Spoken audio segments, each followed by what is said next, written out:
consideration for Collider Video, also known as Collider FYC. We've been partnering with our friends here at ArcLight Cinemas for a special FYC screening series, and we're very, very proud to have Just Mercy as tonight's screening. What did you think of the movie? Woo! Woo! Well, ladies and gentlemen, please give it up for Michael B. Jordon. Woo! Everybody.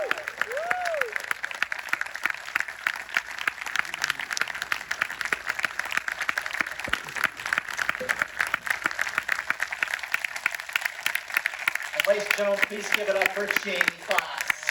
Hey.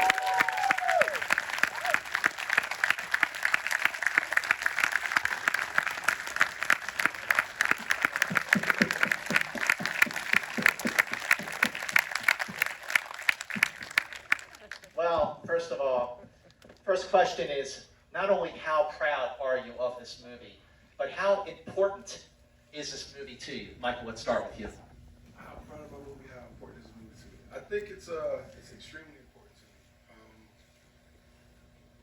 I want to say maybe 4 or 5 years ago, agency sent me the book, and I got a chance to read it. I was so intrigued that I watched the TED Talks and his interviews, and I got a chance to get to know him as much as I could just from the internet and whatnot. And I was embarrassed that I didn't know him. I was embarrassed that I wasn't familiar with the story. So I kind of ran towards it. I thought if I could use my platform or my resources or whatever I could do to actually get this story out to as many people as possible, other people would have that feeling of discovery as well. I felt motivated by his words and his work and how he spoke. What he was speaking about and the way he felt, he laid it out in such a way where I felt like everybody felt a part of the issue. They felt like they wanted to do something about it. So the movie as a whole, just from an actor, the material, to get a chance to portray somebody as important as Bryan Stevenson, the trust that he gave me, that I was going to actually deliver a story and not mess it up, the ability to produce this movie as well, alongside Gil Netter and Asher, and distributed through Warner Brothers, an incredible studio to get this thing out to the masses. I felt it was all around a great privilege, and getting a chance to work with my big brother. You don't often get a chance to work with people that you're friends with. Sometimes it's like, we'll do a movie together one day, and it never really happens in Hollywood. So the fact that the stars aligned the right way, and we were able to work with our first project with something this important, it really meant a lot. Okay, how proud, how important? First of all, proud of this young man right here. Give it up for this young man in front of and behind the camera.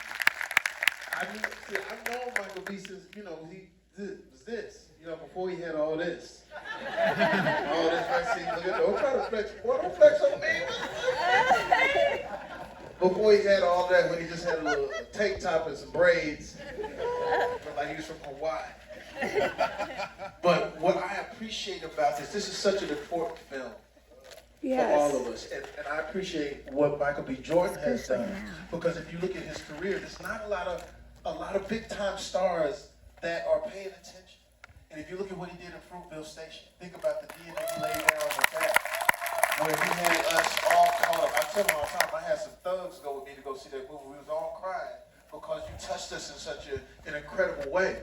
And then to go from that to the biggest movie in the world, Black Panther, where he plays Killmonger, but at the same time, even though he plays the villain, his narrative and what he was talking about was about our culture.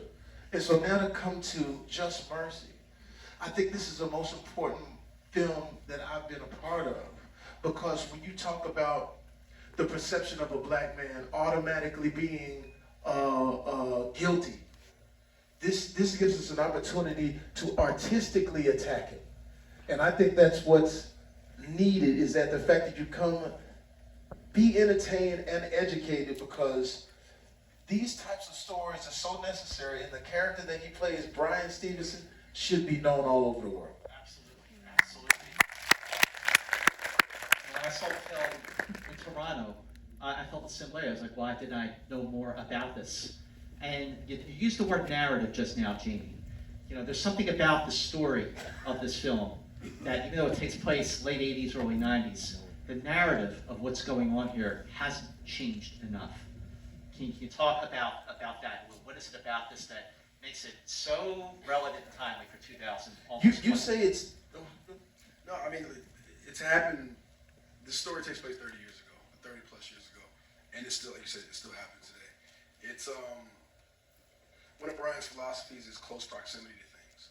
Sometimes the perception of what it is to be black and brown has already been dictated by the media, news outlets, and what people see on the TVs when they're reading the newspaper, and it's already, it's people's minds are already set. So Brian wanted to use that same medium in order to combat that. You know, how do we humanize things? How do we become close proximity to somebody that I've never really met before, I haven't really had a chance to spend much time with? So let's humanize them through film, through our art. But without using any manipulation tactics or tools to make people feel any type of way. We didn't want to tell the audience how to feel. We wanted to put a mirror to the audience. You know, have them, you know, start conversations, you know, provoke thought. And I think through this film, you know, you're able to look at an issue that today can seem so paralyzing because it's so huge, it's so big. You know, people, they don't do anything.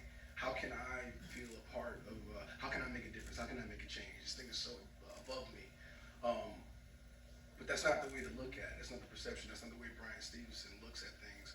He looks at it from a very optimistic point of view. He believes that he can make a difference, and he dedicated his life to it. So I feel like that's what I ultimately want audiences to take away from this. They can feel a part of the process. They can feel a part of the change. I think that's something that's really, really important and shouldn't be missed out. You talk about the word manipulation, and I didn't feel any of that. I felt that everything that happens, all the emotional beats were genuine, they were honest, and the payoffs were earned. Because Destin Daniel Cretton, the director and co-writer of the screenplay, he lets the scenes play out. How refreshing was that to be able to make a drama where the chemistry, especially between the two of you, just feels so great and it's dynamic. It was amazing, man. Honestly, like, I think it's an actor's dream to have moments where, you know, you have space. Like, actors have space to actually work, you know, and listen. Something that, you know, you would think is mandatory, you know, in scenes and movies. But Destin created an environment on and off camera where we listen to one another, you know. Being able to work with somebody that I've known, you know, over a decade plus, we had space. It's like working with one of your friends or family, you know. You guys can tell jokes, you guys can say harsh things because there's no love lost. You know that it's family at the end of the day. When you're able to jump in the scene with somebody like Jamie Foxx in our relationship, there's a comfortability there that you can take big swings, that you can take risks, and know that you're being heard. You know that the other person is going to give you what you need in order to get off the scenes, and that's something that we really, really enjoy. You know, Destin, he created a great environment. In what ways, Jamie, did your collaboration with Destin help make the film better? Like, what was the perspective that you helped him see that made Just Mercy hit home? Well, I think just piggybacking on what he was saying, you know, we had a fellowship with those guys. Like, we come in, we play music, you know, no weapons formed against us shall prosper. You know, we come in, and that's part of, you know, that's part of our heritage as black folk, you know, so we come in and play that when we needed to get into certain characters and certain places that we had to go that were just troubling. But then we played Marvin Gaye, we played some, you know, some upbeat, some hip hop, 90s, you know, puff. Okay, we ain't going, no, I mean, just, you know, just to, you know, it was just we knew that the most important thing was what Michael and Destin were trying to do and get the story out and do it in a way where we didn't necessarily sort of go off the black cliff with the movie. I don't know if you know what I mean by that, but I mean where only black people could get this movie. I think they were brilliant in the choice of what not to put in. When you look at the white correctional officer, I thought this was very small but very important. The correctional officer had contrition. He was feeling it, so you see him toiling. So if you're watching this movie and you're white, you can say, oh, that is me. That's how I feel. Or if you look at the prosecuting attorney who was feeling that, oh, this is wrong. So you're opening it up to a human story. And I'm going to tell you how it turned out right. They screened this movie in front of an all-black audience. It tested at a 97. I'm like, well, yeah, okay, come on. Black, yeah, come on, black, come through, black. Right? Then they called and said, well, they tested it in Kansas. Jamie. They tested it in Kansas. And Jamie would take the I said, oh, man, what'd they say? It tested at a 98. Yeah. So take that and then go to Toronto Film Festival, which is heralded, and this young man gets a 9-minute standing ovation. So it's important for people here, let people know about it, tell them about it. It's a really, really great film, really important message. The other message here. So a year and a half ago at the Academy Awards, Frances McDormand won Best Actress for Free Billboards Outside of Ebbing, Missouri. In her acceptance speech in front of the world, she said the words, "Inclusion Rider." And like 98% of that world went, what? And went online and Googled, what does that mean? So, what does that mean? And how did you help make this film, Just Mercy, the first Hollywood studio to have an inclusion rider? I was in the audience when Francis gave that speech, and I was like, oh man, there's something that I could put on paper. That's something that I could actually implement. I mean, me being a person of color, having a production company, that's something that I would have done anyway. Trying to, create my work environment to reflect what that I actually live in. So I made that a company mandate of mine at ArcLight Society, and I have an overall deal with Warner Brothers Studios. So when we're making this film, they ran towards that idea as well. They opened it with welcome. They welcomed it with open arms, and they made Just Mercy the first movie under that inclusion rider. That inclusion rider means that people from underrepresented groups will be seriously considered for head departments, department heads on a movie production, in front of the camera and behind. So people of color, women, people from the LGBTQ community, disabled community. And it doesn't mean that they're exactly going to get a job, but it just opens the door for them. It gives them a shot. In Hollywood, we're very, it's human nature. We hire the people that we know, people that we previously worked with, and it can create a circle and keep people on the outside. But what Warner Brothers did so beautifully was open that up to everybody that is talented, to give everybody an opportunity.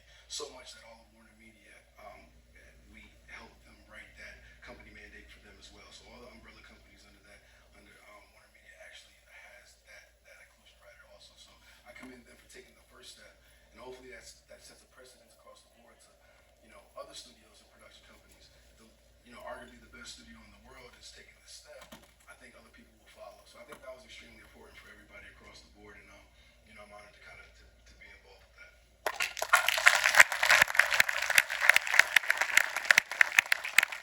Michael B. Jordan 2020.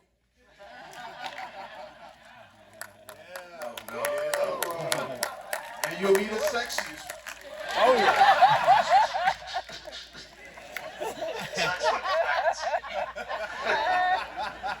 You've known Michael since he was. You've known Michael since he was. Yeah. How? Like, how do you guys know each other? I mean, man, look, first of all, I saw this. There's a reason why his name is Michael B. Jordan, for a reason. He can hoop. So I saw the boy. They had this little bullshit NBA entertainment league where all the actors were trying to hoop. It was terrible. And then he came in, and oh my God, he did some move on one actor. I won't say who it was. But he did a move, and it looked like he disappeared, and the actor ended up in the parking lot. And he laid up, and then they got mad at him because, like, well, wait a minute, he's playing. It's not fair. We're supposed to fix it like they fixed the movie. Anyway, he was. So we embraced him just as an athlete, and then watching him, grow from the wire, all these different things, and so, I'm I'm known to have a lot of people come to my house or sleep on the couch or me give them information that I've been given from people like Quincy Jones or people that are legends in the business. So I just pass it on to him because I saw something special in Mike, and we were just talking before we got here about what makes it special, like what makes a movie special, and I say that it's the person who you go to see. And when I saw Mike at an early age, I just knew, and we all the homies, we just knew, said, boy, that boy got something. So we just always tried to, anytime he needed something just outside of the business, just, to get your hair right, man. This place is crazy. So we would embrace him as our little brother or our nephew or whatever you want to call it. And I think he's turning out just fine.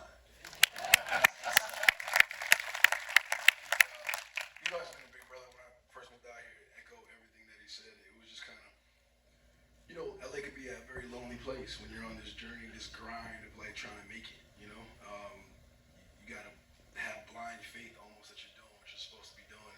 And when I started, but even before that, he was just trying to give me information. He wasn't precious with anything. He was very much so like, this is what to look for, this is what not look for, this avoid this, turn left, don't go right, or whatever it was. He was always the guy that kind of like took me under his wing.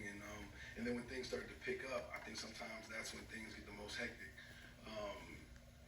When distractions and things start coming at you and they seem like they're moving a million miles an hour. He was just always kind of making sure I keep my spirit and my mind right, what was going on.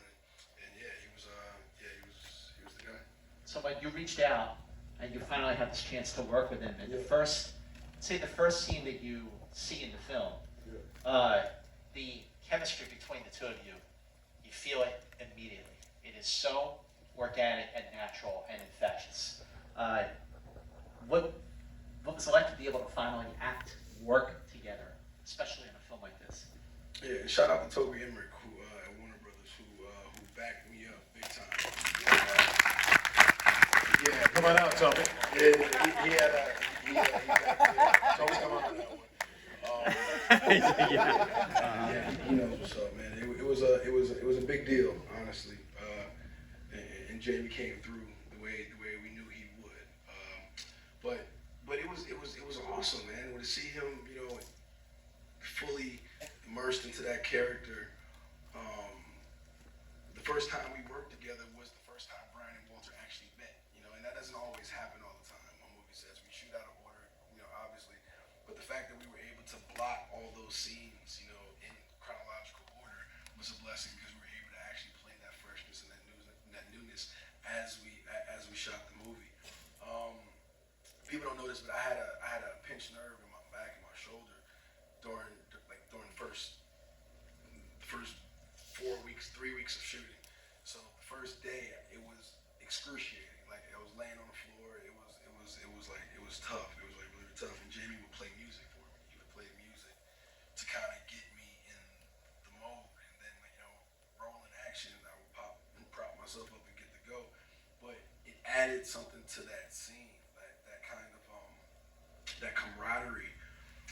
In the beginning, Brian kind of comes into this very hopeful and naive, and he thought he knew everything about what he was kind of getting himself into, and Walter very firmly shuts that down. You're not as prepared as you think you are. You don't know anything about this, and it really made Brian go back to the drawing board and figure out if this is something that he was really built for. And as we progressed and shot the scenes where we started to build that bond and get that relationship, it progressed, and like I said, I'm working with somebody that I know, so we can take choices. So like when he slams, his hands down on the desk, and that really startled me. That was like the first time he did it, and I was like, oh shit. I try to keep it together, but then we clock it, so we know that works. So like, okay, cool. If you don't know, obviously, whatever, you do multiple takes. So you can do it once, but you gotta be consistent with it. But what we really found a way to do, and with the help of Destin, is trying to get variations. We got, okay, that's a take that works. That's a version that works. There's another version that works. There's another version that works. So we can give everyone's options, in the post, because you write one movie, you shoot one movie, you edit one movie, and hopefully at the end you got something that lends itself to the story that it's supposed to be. So we just wanted to give them as many options as they could. itself to have somebody that you're really comfortable with and be able to play with those roles. You know, you're playing a character that you had not been able to meet. What were the challenges in that? Well, in actuality, I've met Walter McMillan several times because as a black man in America, that perception of that you're already guilty, we can tap into that. I don't like jail. I didn't like none of the jail cell. I was like, let's hurry up, shoot this, and get on out of here. Because I don't like the concept. I don't like the perception of it. It's sometimes we're so riddled with the perception that I talk about this all the time that we even start rapping about it. Like being in jail is like cool, you know. And it's just ain't. And the reason I could feel Walter McMillan because my father, they put my father in jail for $25 worth of illegal substance. They put him in jail for 7 years. So they didn't understand though that my father taught black studies in the hood in South Dallas for 25 years. The very judge that he used to have come talk to the kids presided in his case. Put him in the jail cell next to the kids he taught. But they didn't understand that father taught me how to play tennis. Taught me how to swim. Taught me things that they do on the other side of the track. He said, I want you to be well-rounded. That's taken from me. And I don't go visit nobody in jail because I don't ever want to see them, you know? So I wrote him one letter. I said, hey, you know, you get out, you know, I'll save your life. And by that time, while he was in there, that's when I was getting on. I was coming on. I was making my mark. I said, when you get out, we got something good. When we got out, you know what I got a chance to do? I got a chance to take him to the U.S. Open. Because he loved tennis. So he watched Venus play. So every story don't work out like that. But I could take that story and place it right on top of this story. Saying, here's Walter McMillan stuck. And the worst thing you can give a person on death row is hope.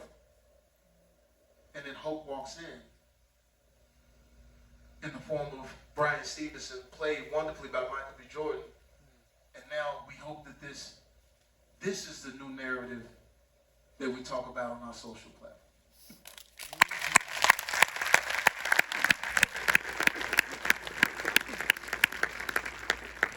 I want to ask one of the scenes, the last scene, when Walter is free. How was it filming that scene? I mean, it's such an incredibly powerful moment, and everything the previous 2 hours just builds to that emotional crescendo. How far into filming did you film that scene, and what was it like to film that scene? I want to say we shot that closer to the second half of the shoot, and like actors, like they have, you know, when you read the script, there's certain scenes in the movie that you just circle. You're like, okay, that one I'm looking for. That one is really, really important. And you put it up, and you're like, all right, this is the one that I need to, like, you know, put a lot of effort into, give a little extra attention to, and that was one of them for me. It was really important to the movie. It was really pivotal for Walter's case, and I really wanted that scene to do well. It was the most dialogue I think I ever had in one scene all at once, and it's not like other scenes or movies where you can kind of ad lib and improvise through certain things, and just saying how you feel. This happened. There's transcripts. You know what I'm saying? This is word for word. You gotta kind of nail it. It's Brian's legacy, so there's a lot of pressure to kind of nail that stuff. So, you know, it was a scene that I really wanted to nail, and fortunately, you know, with Jamie's like support through that, I was able to nail it, and I think it turned out pretty good. It was fantastic, and I'll say that speech, and I hope that when the DVD comes out, you'll see all of what went on with it, because that speech was so important to everything. And I watch, it's great to see actors act. It's one thing to be on the set with a celebrity and a movie star, and there's nothing wrong with that. But when a person is really an actor, he says, I really want this to be right. And at a certain point, Michael made a couple of flubs, and he's so nice. He was like, I'm sorry, so I apologize. I said, sorry, bro, I'm sorry. And so I just pulled him to the side. I said, hey, man, this is you. This is yours. You built this. If it take you 30 minutes to say one line, you take that time. And he went off to the side, and he came back, and he lullabied that thing. And when he lullabied it, the people behind us, the extras, gave him a standing ovation. But what's crazy, yeah, go ahead. But he never saw it because he was, and actors know what I mean by this, he was in the moment, and I even went to touch his arm and say, great job, and he, walked out. I was like, oh. Black people call it the Holy Ghost. Oh, yeah. Holy Ghost, the actor Holy Ghost. But I texted him and I said, you just finished something amazing. And the people behind you are weeping and giving you a standing ovation.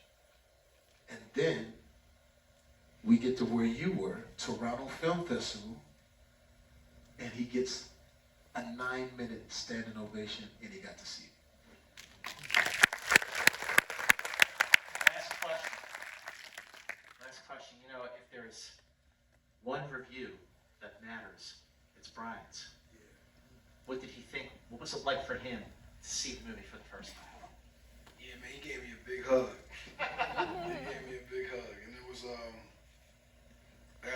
when I did Fruitville Station, I got a chance to watch Oscar's family, his mom, his uncles, his cousins, and all his friends watch the movie, and I was like a row behind them, and I just kept peeking throughout the movie, just trying to see anything, reaction. I was like really nervous, and I was kind of doing the same thing this time around with Brian, just to, I knew how hesitant he was about doing a movie. He didn't really trust Hollywood. He heard so many horror stories about, adaptations and things like losing the integrity of the actual material. And the fact that he trusted us to make this movie, to tell his story, I just wanted to make sure I, made him proud, So, when we had a standing ovation, he gave me a big hug and was like, man, I'm so happy to be proud of you, man. So, that was, for me, that was, that's what really mattered. Well, you made everybody proud. Everyone in this movie made everybody proud. So just one request, everybody to stay seated while we exit. Another request. So the movie opens, you've all seen it, 3 days before it opens. It actually opens in New York and LA on Wednesday, Christmas Day. And then it opens nationwide on January 10th. So here's what you do. How do you spread the word about a movie these days? You go on social media, right? So go on Facebook, go on Instagram, go on Twitter. You in the back, you're still using MySpace. That's totally cool. Spread the word about Just Mercy, and please do watch for your consideration on Collider Video. Michael B. Jordan, Jamie Foxx. Thank you so much.